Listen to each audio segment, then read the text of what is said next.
സ്വച്ഛതാ പക്കോടയുടെ ഭാഗമായിട്ടുള്ള 9ാമത്തെ പ്രവർത്തനം നമ്മൾ നടത്തേണ്ടത് മാർച്ച് 11-ാം തീയതിയാണ്.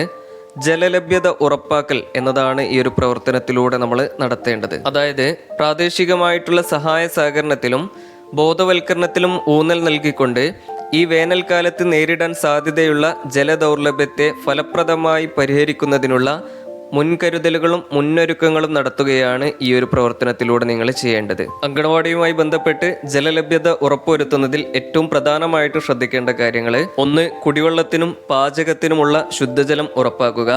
രണ്ടാമതായിട്ട് കൈ കഴുകുന്നതിനും ശുചിത്വത്തിനും മറ്റു ദൈനംദിന പ്രവർത്തനങ്ങൾക്കുമുള്ള ജലലഭ്യത ഉറപ്പാക്കുക. അതോടൊപ്പം തന്നെ അങ്കണവാടിയിലെ ജലസ്രോതസ്സുകളുടെ പരിപാലനവും ശുചിത്വവും ഉറപ്പാക്കുക. അതായത് സ്വന്തമായിട്ട് കിണറുള്ള അങ്കണവാടികളാണെങ്കിൽ കിണറും പരിസരവും വൃത്തിയാക്കാൻ പ്രത്യേകം ശ്രദ്ധിക്കുക.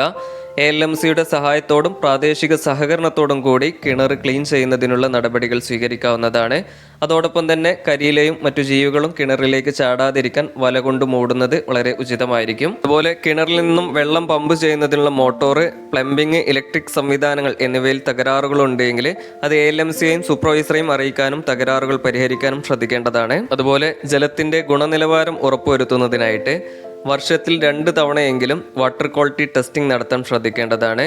കൂടാതെ കൃത്യമായിട്ടുള്ള ഇടവേളകളിൽ ബ്ലീച്ചിങ് പൗഡർ ഉപയോഗിച്ച് ക്ലോറിനേഷൻ നടത്തുവാനും ശ്രദ്ധിക്കേണ്ടതാണ്. ക്ലോറിനേഷൻ നടത്തുന്നതുമായി ബന്ധപ്പെട്ട് ആരോഗ്യ പ്രവർത്തകരുടെ സഹായവും നിർദ്ദേശവും തേടാവുന്നതാണ്. ഇനി അഥവാ കിണറോ മറ്റു ജലവിതരണ സംവിധാനമോ ഇല്ലാത്ത അങ്കണവാടികളാണെങ്കിൽ നിങ്ങളുടെ ALMC മുഖാന്തരമോ വാർഡ് മെമ്പർ മുഖാന്തരമോ നിങ്ങളുടെ പ്രദേശത്തെ ജലവിതരണ പദ്ധതികളിൽ നിന്നുള്ള കണക്ഷൻ വഴിയോ അതല്ലെങ്കിൽ പ്രാദേശികമായിട്ടുള്ള സഹായ സഹകരണത്തിലൂടെയോ അതല്ലെങ്കിൽ മറ്റു സംവിധാനങ്ങളിലൂടെയോ ജലലഭ്യത ഉറപ്പുവരുത്താൻ ശ്രദ്ധിക്കേണ്ടതാണ്. കൂടാതെ വരും വർഷങ്ങളിലെ ജലലഭ്യത ഉറപ്പുവരുത്തുന്നതിനായിട്ട് മഴവെള്ള സംഭരണികളെ, കിണർ റീചാർജിങ് എന്നിവയുടെ സാധ്യതകളെക്കുറിച്ച് ജനപ്രതിനിധികളെ, സൂപ്പർവൈസർ എന്നിവരുടെ ശ്രദ്ധയിൽപ്പെടുത്താവുന്നതാണ്. ഇനി ജലലഭ്യത ഉറപ്പുവരുത്തുന്നത് പോലെ തന്നെ പ്രാധാന്യം അറിയിക്കുന്ന ഒന്നാണ് ജലം പാഴായി പോകുന്നത് തടയലും അതിനുള്ള മുൻകരുതലുകൾ സ്വീകരിക്കലും. അതായത് അങ്കണവാടിയിലെ പ്ലംബിംഗ് സംവിധാനങ്ങള്, അതുപോലെ ബാത്റൂം, വാഷ് ബേസിന്, അടുക്കള എന്നിവിടങ്ങളിലെ ടാപ്പുകള്, ജലം സംഭരിച്ചു വെക്കുന്ന ടാങ്ക്, മറ്റു പാത്രങ്ങൾ എന്നിവയിൽ ചോർച്ച ഇല്ല എന്നും ജലം പാഴായി പോകുന്നില്ല എന്ന കാര്യം ഉറപ്പുവരുത്തേണ്ടതാണ്.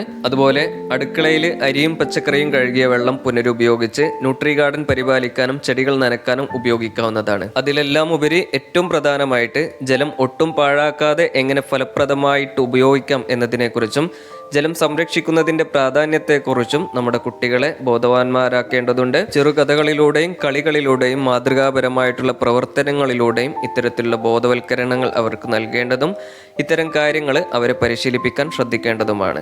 അപ്പോൾ ഇത്രയും കാര്യങ്ങളാണ് ഈ ഒരു പ്രവർത്തനത്തിലൂടെ നിങ്ങൾ ചെയ്യേണ്ടത്. ഈ ഒരു പ്രവർത്തനത്തിന്റെ ചെറു വീഡിയോകളും ഫോട്ടോകളും എടുത്തു വെക്കാൻ പ്രത്യേകം ശ്രദ്ധിക്കേണ്ടതാണ്. അടുത്ത പ്രവർത്തനത്തിന്റെ വിവരങ്ങൾ തുടർന്നുള്ള വീഡിയോകളിലൂടെ നിങ്ങളിലേക്ക് ലഭിക്കുന്നതാണ്.